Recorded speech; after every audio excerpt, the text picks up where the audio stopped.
What up, what up? We are back with our second Browns breakdown.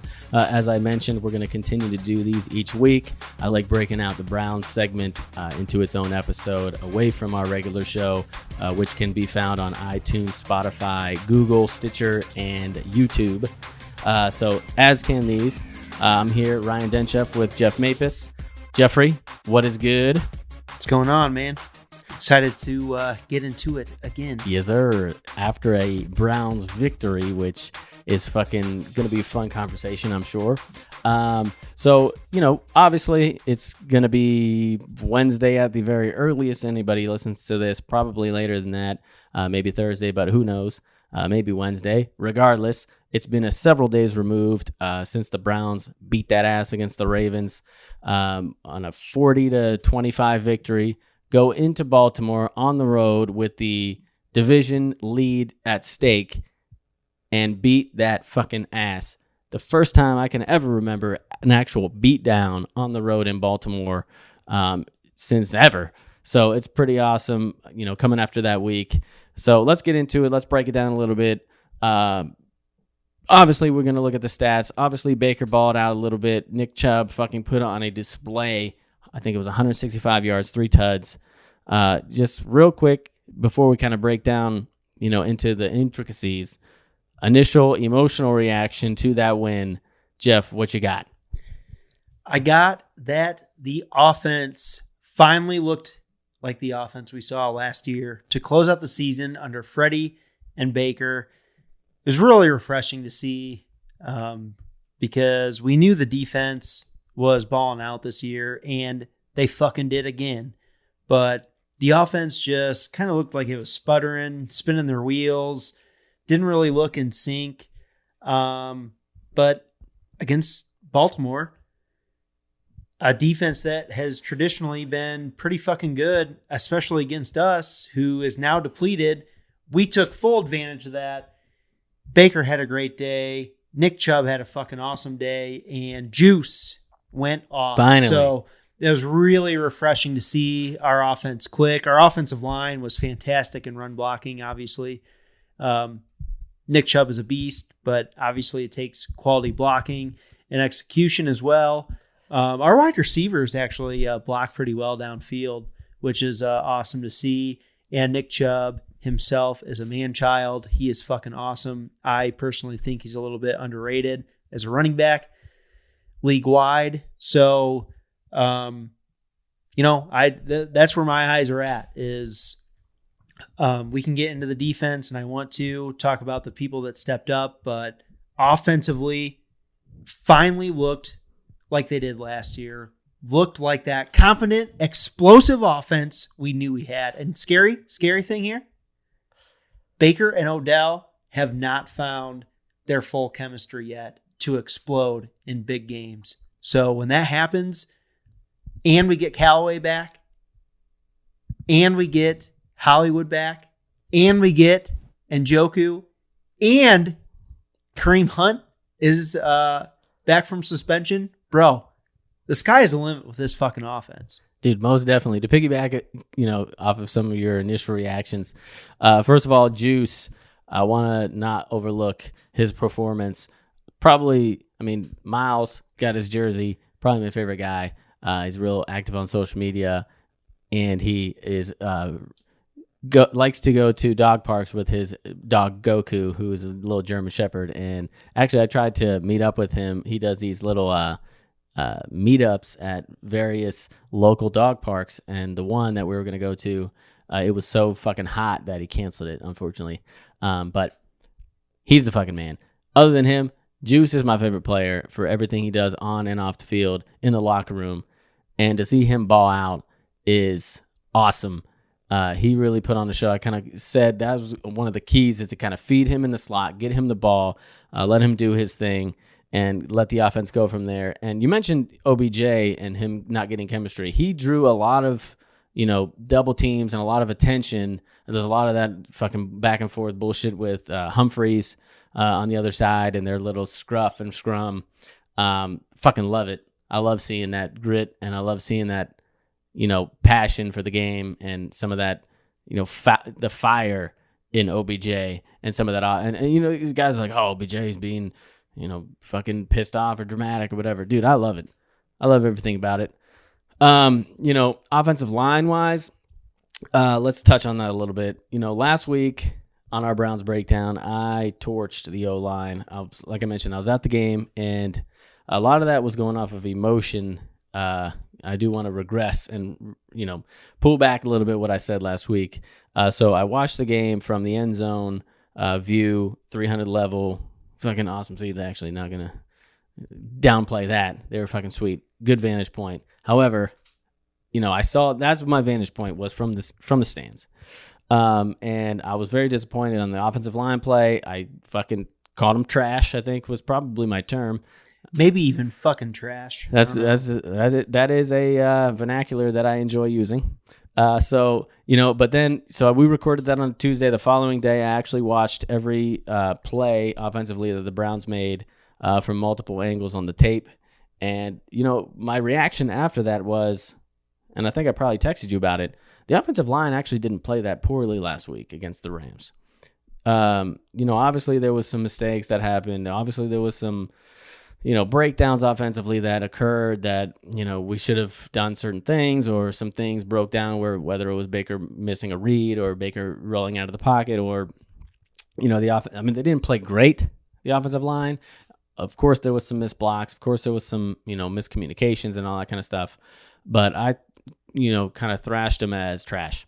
And, you know, like I said, after looking at the tape, they weren't nearly as bad as, and my emotional reaction really saw them to be.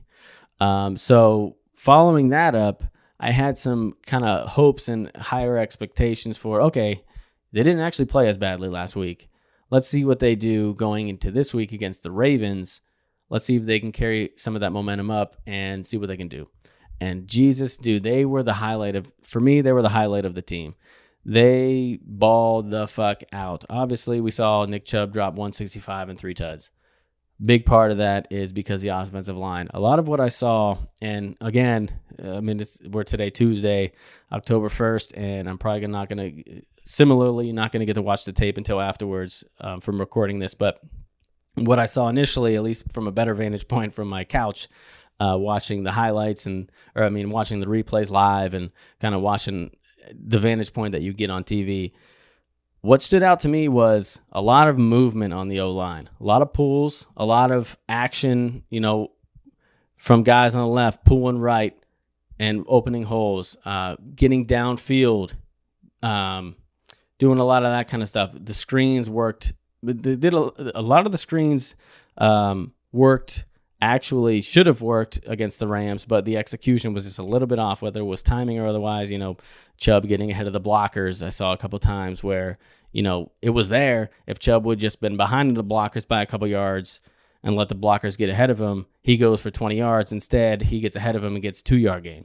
So this week I saw a lot of those screens broke big plays, and that's a big credit to the offensive line, I think. And like I said, a lot of the downfield blocking was impeccable by the O-line. Also, like you mentioned, the wide receivers' downfield blocking was awesome. And a lot of athleticism and motion, particularly from Treader and Bitonio, getting out front, pulling across the field, and really opening holes. I saw a lot of impressive things from the offensive line. I was very, very impressed. And I want that to continue into the next week and throughout the rest of the season. And like I said, I want to regress a lot of what I said from the offensive line, calling them trash, because they balled the fuck out, and that's why I think we won that game. We were worried about tackle play, I think, primarily last time we talked, because the interior guys, you know, you mentioned 2 of them. Cush has actually held his own this year. Yeah, and I didn't mention Cush a minute ago. He also another guy who balled the fuck out this past week. Yeah, so we were worried about the tackles, and you know, I think some of that was getting nervous a little bit, maybe and emotional from that first week. Cameron Wake absolutely annihilated Hubbard all game against Tennessee. You know, you got Greg Robinson kicking dudes in the face, and he's still kind of a false start machine. So, you know, I think the whole offensive line issues might have been overblown, including by us. But I think at the same time, there were events that, especially with the tackles, that made us a little bit nervous moving forward. But I think overall, some of that was also the offensive issues we were seeing. You had the ridiculous stat of Baker bailing from the pocket earlier than any other quarterback. Like, was some of that Donald dominating, who, we have really good interior linemen, but Aaron Donald is a freak. He's going to dominate every single team he plays. Was some of that Baker feeling the pressure from him? Was it the offense just not quite in sync just yet this year? I think there are a lot of factors going into the offensive line taking a lot of heat this year and the offense in general. So, like I said, really refreshing to see the offense kind of bounce back and look explosive. And like you said, the most refreshing thing, maybe outside of Baker, is that offensive line came to play. Run blocking, pass blocking, they fucking did their thing, man. Yeah, and I think, when we look back to last year, it's not really that much of a different offensive line. It's not like all of a sudden we have more offensive line talent or less offensive line talent. It's more or less the same level playing field of talent. But I think what stood out last year was the play calling and the offensive execution in large part by Freddie Kitchens, is how he ran the offense, and a lot of credit goes to Baker for executing that, was basically they were able to cover up some of the lack of talent that we had on the offensive line. And we hadn't seen that through the first couple of weeks of the season until last week against the Ravens. I think a lot of that play calling, a lot of how we set up the whole offense as a whole really pulled off being able to cover up some of the deficiencies of the offensive line by some of the execution things and some of the play calling. But part of me wants to not even say that, because the way that they actually executed and performed the offensive line, that is, they looked fucking awesome. No, they did. You need that play calling aspect to kind of cover up offensive line deficiencies in the NFL, because there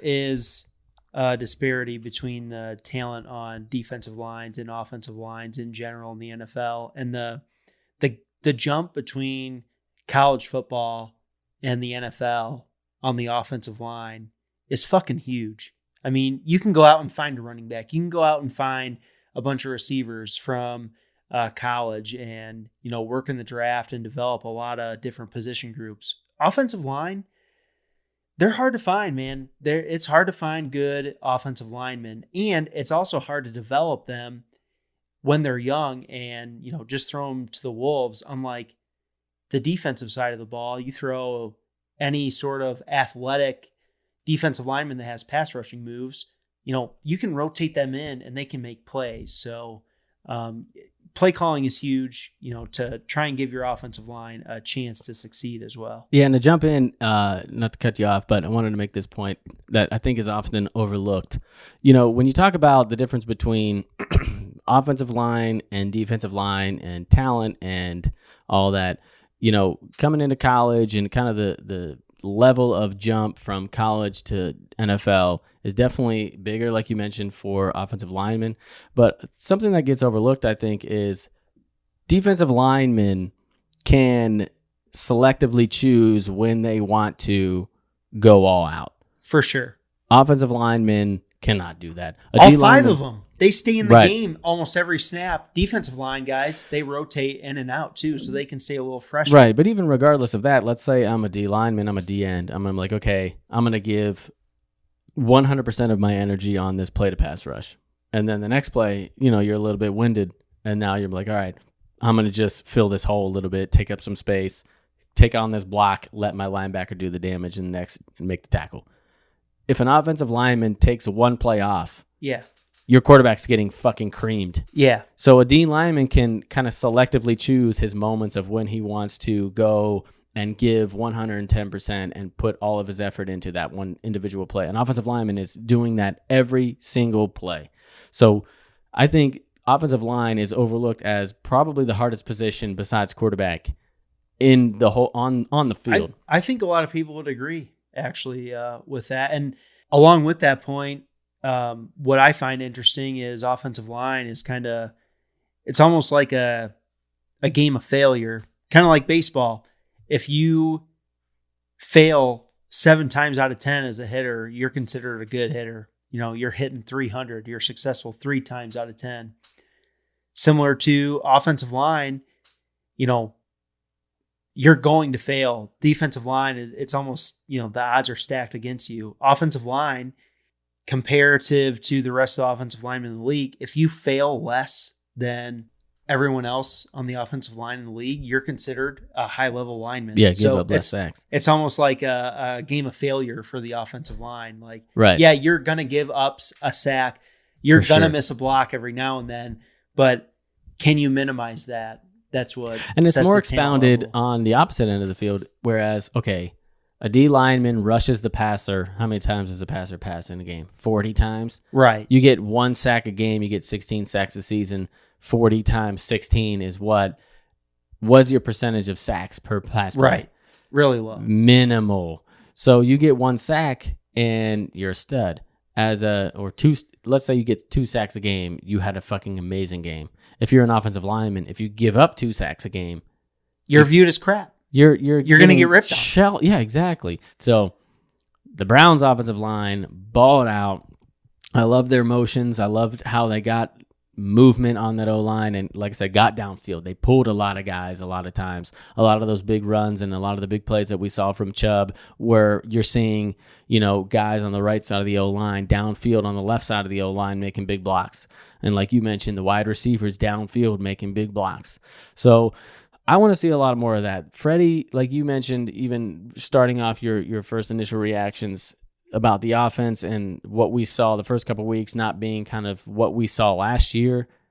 Like you mentioned, 100% what we saw last year. It's like it all of a sudden clicked. I don't know what the fuck was changed or was different, but all of a sudden we saw, what we expected to see at the beginning of the year, all of a sudden came to fruition. We're like, where did this fucking come from, and why did it take 4 weeks to get here? Right. Because they looked awesome, and if they can continue that throughout the season, and some of these players and the chemistry kind of continues to gel, and Baker continues to improve that's his 17th start or something like that in his career. It's basically his start number 1 from his second season. It just happened to be week 4 because he didn't get to start last year. So same with Nick Chubb. We have a really young team. Chubb is a fucking he's a boss, dude. We have a young team. We have a new coach. There are still going to be growing pains moving forward. But it's understandable that, we started a little bit slow, had a new OC, Freddie Kitchens trying to get, in sync with Todd Monken as well. But you know what? We can harp on the details of this game, and I think we already touched on the defense in the Call on the Field Stands podcast. They continue to fucking ball out. But let's just think about this win and how huge this fucking win was.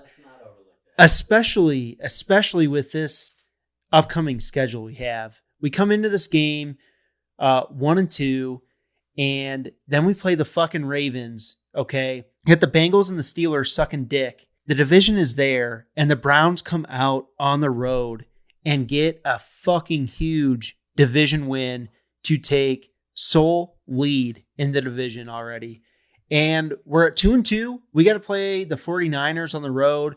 We play the Seahawks. We get a bye, and then we play the Patriots. Like, we were coming into this stretch 1-2 versus really freaking good teams.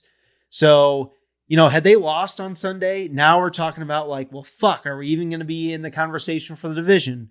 Well, shit, look at these next opponents we have. What is our record going to be out of this stretch? Instead, they come out, kick some ass. They're 2-2, sitting pretty in the division, sitting pretty to enter this stretch of tough games and not totally blow the season out of proportion early. Dude, looking back at what we talked about last week, I think the key phrase that we mentioned was tone setter. We looked ahead when we were kind of previewing the Ravens game.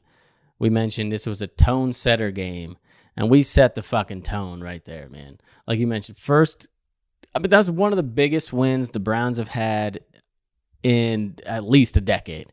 At least a decade.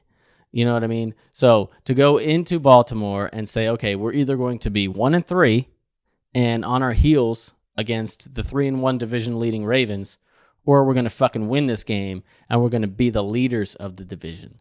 Right. And they went into Baltimore and throttled the piss out of them, slapped their fucking mouths, and what was it, 15-point win, which actually the Ravens scored a 50-yard bomb touchdown in garbage time to make it actually a little bit closer in irrelevant time. We dominated. They fucking throttled them. We dominated. Throttled them.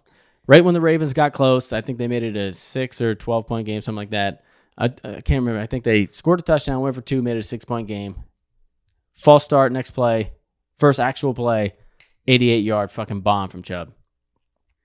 That's the dagger, moment, man. Dude, as a Browns fan, and I don't know if this was you watching it as well, but as a Browns fan who's lived through everything we've lived through as Browns fans, I'm sitting there on my couch watching, you know, like I said, in the last podcast, I made ribs, had a big to-do. My wife made homemade mac and cheese, threw those on the smoker for a couple hours. Fucking titties, by the way. Nice. So the ribs were delicious. Have, like I said, my dad's over and some other friends, and, you know, we're having a good time.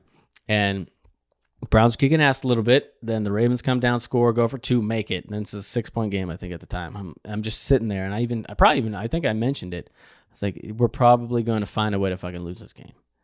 And I said that, I'm pretty sure. And I'm just sitting there watching, and just that feeling of same old same. Same old same. The Browns are going to fucking lose.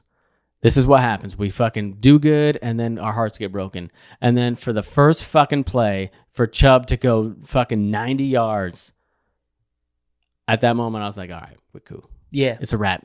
Yep. It's not the same old... At that moment, I said, you know what? It's not the same old Browns. Well, it's kind of like, you know, versus Tennessee. Tennessee had some dagger plays where it was like, ah, fuck, you know, this is over. We just did that to the Ravens. Same exact like you were thing. kind of explaining it, like, you know, Ravens fans, you know, flip the spectrum. They were probably like, okay, you know, same old Browns. It's the We're same gonna old fucking Browns. beat them. Let's come back and you know, stomp their throat. Instead, Nick Chubb fucking puts the dagger in them. Yeah, and you mentioned play, the Tennessee game. It was almost the opposite. Like the Browns were coming back. They made it a 7-point game or something at the time. And then first play after the Browns drove down and scored a touchdown, Derrick Henry goes for a 75-yard touchdown on a screen. And at that moment, I was like, well, it's a wrap. This is it, man. And that was the same thing. Finally, we're on the other end of that. Chubb houses that, and you know what? Finally, it's done. We won this fucking game. Yep. We went into Baltimore and put our fucking foots on the throat and said, this is our division to lose now. Fuck you guys. It's ours now. And the fact that they're 2-2 with the lead of division instead of 1-3 behind the 3-1 Ravens is monumental. And it's huge. One of the probably the biggest win in, I don't even know, probably since, I don't know, 2002 when we actually made the playoffs. 2007, we didn't win the big game that we needed to go to the playoffs, and we haven't been back since 2002. So probably the biggest game in a very, very long think time. about the swing. You just said it. Ravens 3-1, us 1-3, Huge. And they already have a leg up on us. So basically 2.5 games back. We'd be 2.5 games back with the tiebreaker. With this daunting stretch coming up as Right. well. So, you know, we said it going into the game. It was a tone setter, regardless of the result. Had you lost, it really would have, you know, solidified like our worries that we had talked about. But instead, they get the win. First place in the AFC North, baby.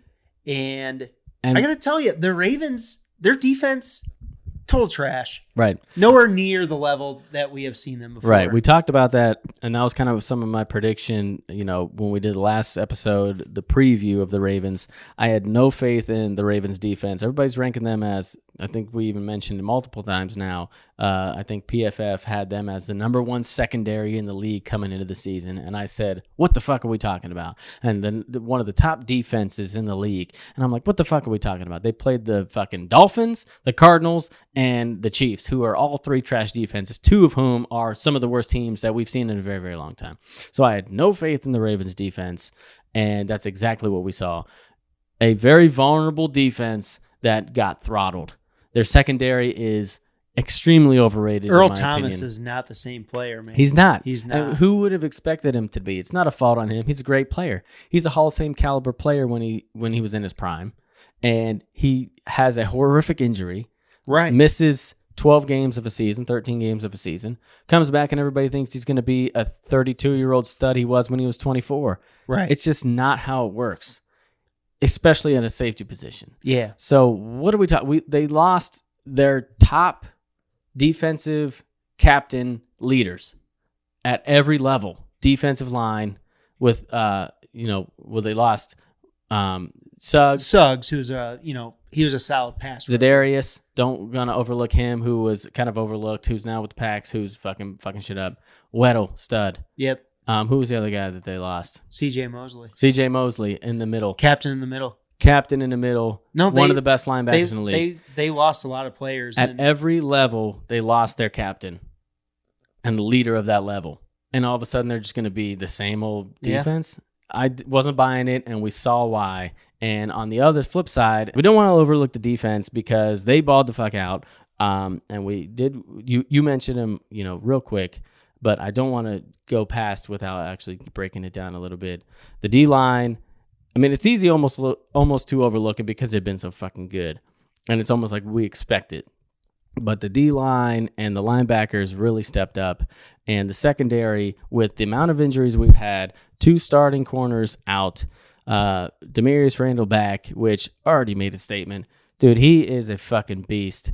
And Whitehead, my Lord, where the fuck did he come from? Because I mean, obviously I knew about him, but I didn't think he was going to be anything special, and I didn't think he was going to be making plays like he did this past week. No, he stepped up. The whole secondary stepped up. Randall is going to need paid soon, so be interesting to see what happens there. What a total steal, by the way. Bro, what a total steal. I don't want to skim past that. No. One of the first moves John Dorsey makes is trade who? Deshaun fucking Kaiser to get who? Demarius Randall. Right. Are you kidding me? Nobody forget that, whoever's listening to this podcast. You know what's crazy? Demarius Randall came to the Browns because we traded Deshaun fucking Kaiser. Thank you, John Dorsey. In the NFL, someone's trash is another team's treasure sometimes. We've seen it happen before. Definitely happened here with Randall, and good for him because he is going to get paid, whether it's by the Browns or some other team. Hope it's the Browns because we fucking need safeties. But anywho, defense, I mentioned in the Calling the Field Stands podcast, depth was a concern this year, really on both sides of the ball. And Ryan, we've seen injuries to some key guys on both sides of the ball, and we've stepped up and find ourselves 2-2, first in the division afterward. Like, maybe we do have some depth on this team. Bro, these are injuries that will cripple a team and cripple a defense in particular. Last week, we had all 4 of our starting DBs out. This past week, still half of them out. And the fact that they came in and balled out, Mitchell and Carey came in and balled out, is, like you said, a testament to the depth that we have and a testament to the overall scheme of what we're able to do defensively and the containment that we're able to do. Obviously, I think a part of that is, Lamar Jackson is not all that great. And I kind of alluded to that a little bit in my commentary in last week's podcast. It wasn't that difficult, I think, to kind of contain him a little bit. It was that's kind of an understatement. Not difficult, but the scheme or the strategy, I think, was not that difficult. Contain his legs, make him force throws. Easier said than done, but that easier said than done was done. And I'm impressed by what they were able to do. Absolutely. Came away impressed what they did to the Rams offense as well. So, overall, just to summarize where I'm projecting the Browns and where my excitement level is before we talk about this upcoming Niners game, segueing from these injuries, I am so excited to see the full potential of this team. I mentioned, yes, I agree. Odell took up some double teams and was a huge part of that win, even though the stats won't reflect it. But Baker and Odell still haven't even hit their full their full stride, their full chemistry. We think about the players we haven't had consistently yet that can still come back this year, just on offense. I mean, we get Kareem Hunt down the road. Hollywood has been out. Callaway is back this weekend. And Njoku is injured. How about Ricky Seals-Jones stepping in as kind of that hybrid tight end wide receiver role, man? I mean, goddamn, where did he come from? Then we already talked about the defense. We haven't been at full swing there. Want to get Ward back. Want to get Greedy back. And another young player that has stepped in for an injury that I definitely don't want to overlook, because I think we were both really high on him out of the draft. Mac Wilson for Stud. Christian Kirksey. Man, I love his potential. So before I bring up this particular player that I'm going to praise, I don't want to overlook some of what you just said of some of the depth that has been a little bit overlooked. We talked about Callaway being out. He's coming back this week after his suspension. Higgins is coming back after his injury. Hopefully we'll see what happens, but all signs are pointing towards him coming back. Damian Ratley is a guy that balled, bro.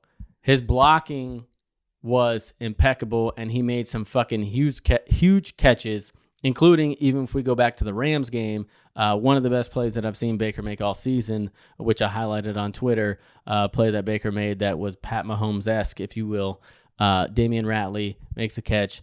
Damian Ratley has balled out all season. He's been solid, man. And his downfield blocking has been next level.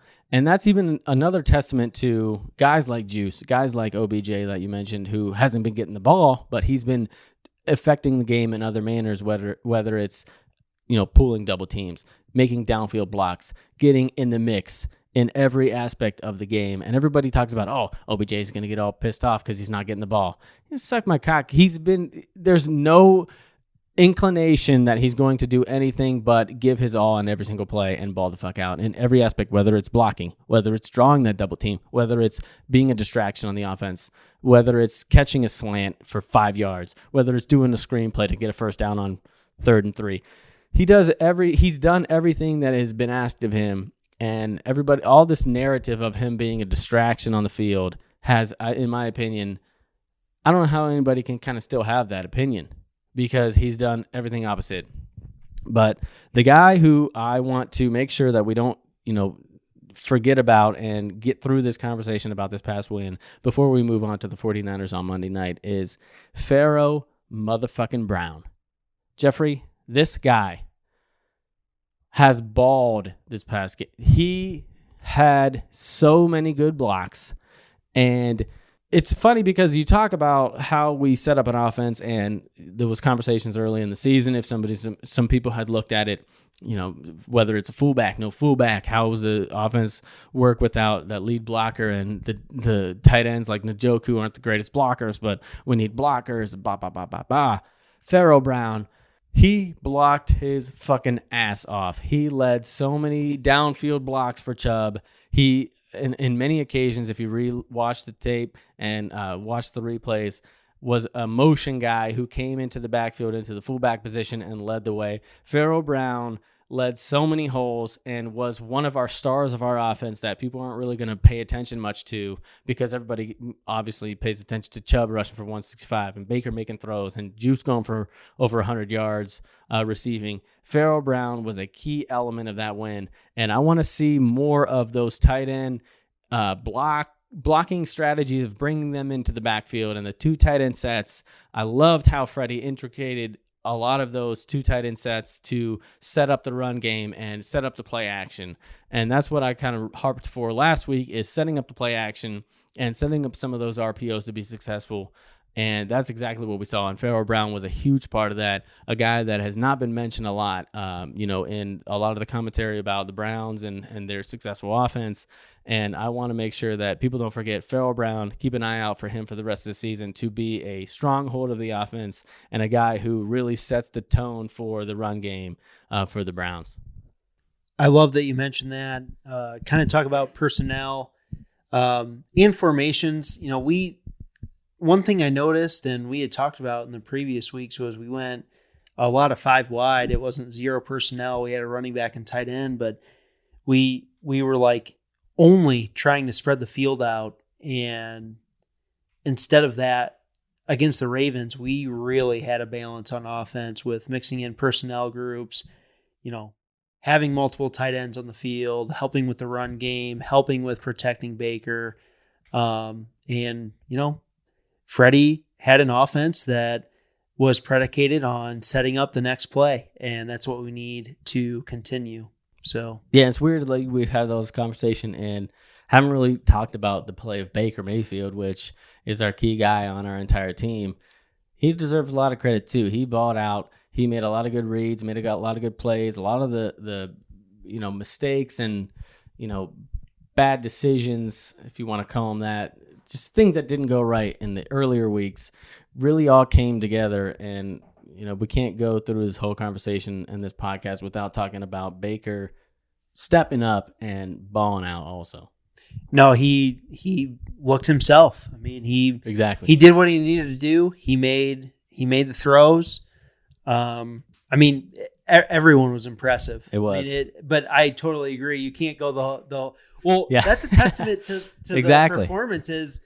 We're from everybody skipping else. Over our freaking, best player, franchise quarterback here. And, we're talking about the blocks by Ratley on the backside. We're talking about Joe Bitonio and Greg Robinson getting downfield on a pull block and a pulling guard in Bitonio getting out front and leading the way on a Chubb touchdown.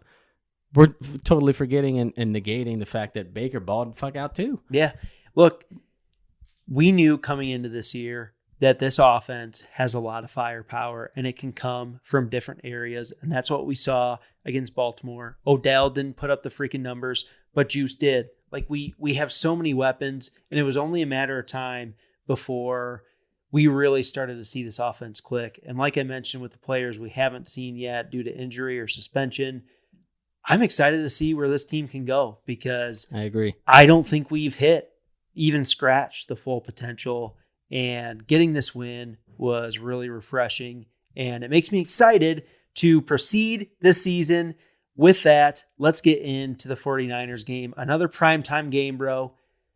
What do you see in this game? Any concerns, excitement? Okay. What are your thoughts here? So we talked about last week. If we roll back the podcast from last week, I think it would come out that I was very confident in the Ravens win. I have a lot of opinions why. A lot of people may not. They were a very big underdog, a full touchdown underdog against the Ravens, but I was very, very confident that the Browns would win. Confident enough so that I put some money on the Browns on the money line. Wasn't huge dollars, but I put 20 on the Browns and 153 on the plus, I think it was 265 money line for the Browns to win straight up. I didn't even take the points. I said they're going to win this fucking game. So leading into the next game against the 49ers, I said, you know what? I think the Browns are going to win again. And then I saw the line come out that the Browns were 3.5-point underdogs. And I was like, you know what? Fuck it. I'm going to put money on the Browns again. Money line. Fuck the points. Straight up. They're going to win a game. Give me better odds. And I think I got in at 165, something like that. 75. 175. Okay, yeah, I got in one because I texted you. And I said, I got the Browns at 175. Should I put money on it? And I think I'm going to put 20. Run the same bet that I did last week. Let's do it. So I throw 20, and I said, this is what happened. And then you said, very, very confident in the 49ers. And as I look back, I was like, I just don't know what the fuck I'm getting into with this wager. So convince me that my wager is good, because you convinced me to put another 10, so now I'm up at 30. 30 on the Browns for the same winning of 53. Now it's 52.5, 52.50 on the money line against the 49ers. Convince me why I made a good bet, basically. So I'm going to give my one concern first. My one concern, then we're going to roll into why I'm feeling good here. My one concern is their defensive front for the 49ers is no joke, bro. They got some players up front. Most definitely. DeForest Buckner, Solomon Thomas, Nick Bosa, D Ford. I think PFF have ranked Nick Bosa as the number one pass rusher in the league. Myles Garrett number 2, which is interesting. I didn't really read into the breakdown of why they said that or what the exact statistic was, but they said whatever the statistic was, whether it's D lineman or pass rusher or whatever, they had Nick Bosa number 1, Myles Garrett number 2. So the point is, we have seen our offensive line be out of sync and the offense in general. We both agree the Ravens, they're not the defense of old. So this is going to be a little more challenging of a test with our offensive line. And we're on the road, different time zone as well.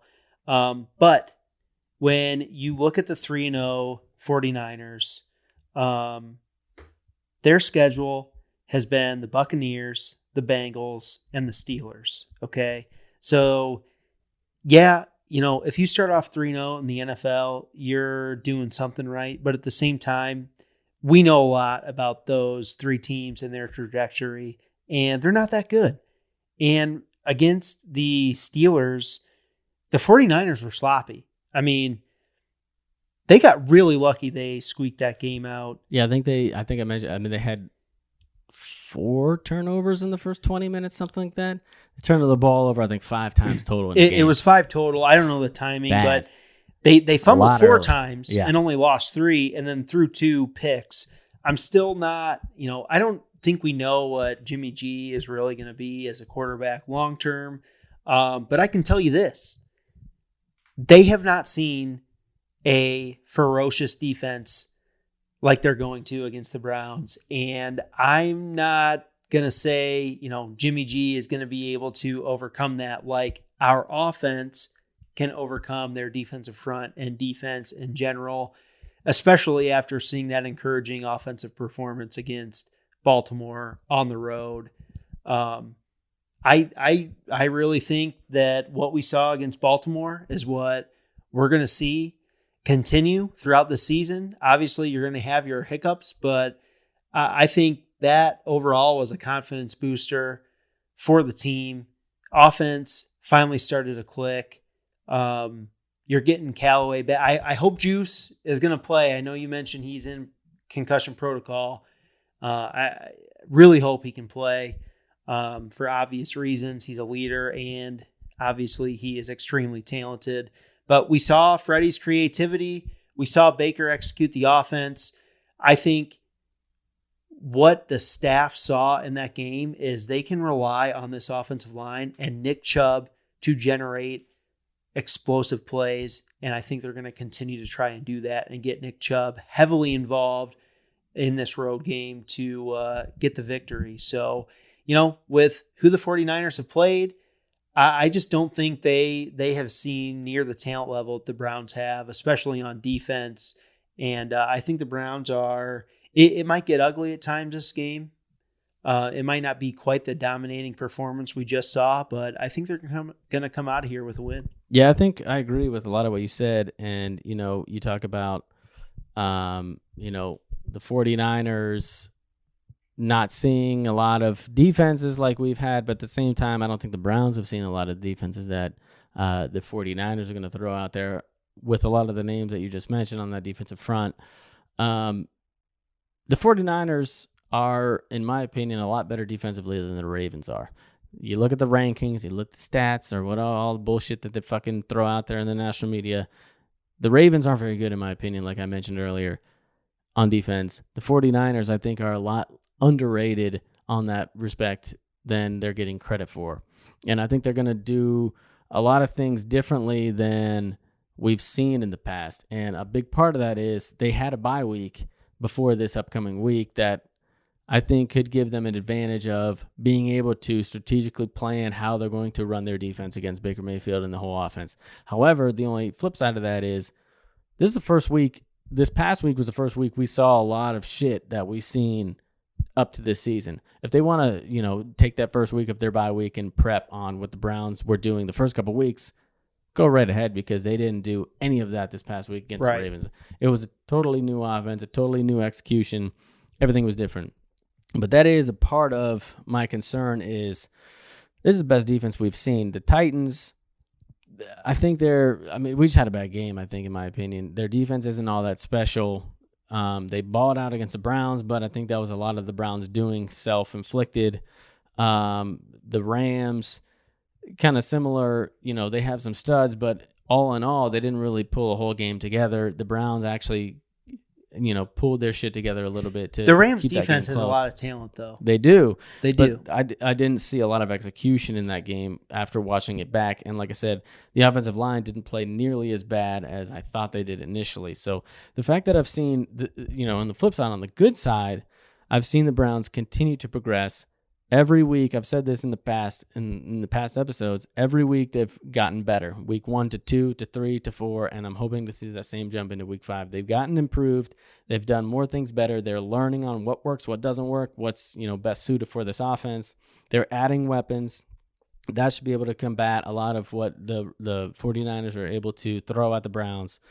Feed Nick Chubb is the fucking key, because the offensive line is getting pushes, they're getting holes, they're getting lead blocks out front.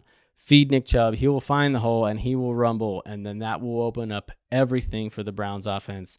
In every aspect, whether it's play action, whether it's RPO, whether it's the screen plays, whether it's the deep passes that bring, if Nick Chubb gets running, they'll bring the safeties up, you go deep. There's a lot of aspects that we haven't really even seen, like OBJ didn't really get going last week.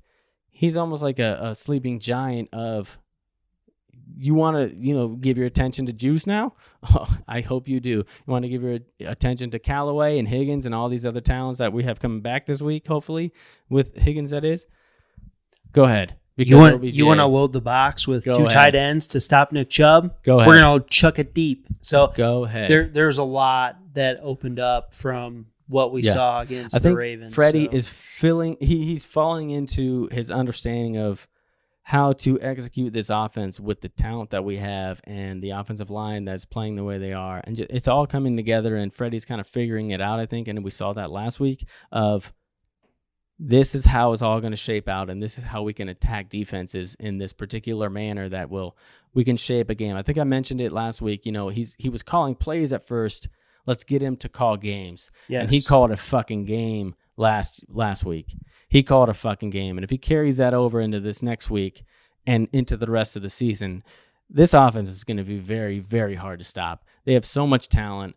They have so much ability to pound you down or go deep and fucking thrash you for big plays. So if Freddie can kind of figure it all out, and I think we saw a lot of what everyone anticipated coming into the season this past week. And like I mentioned, Freddie Kitchens is a rookie head coach, just like everybody, just like rookie quarterbacks are.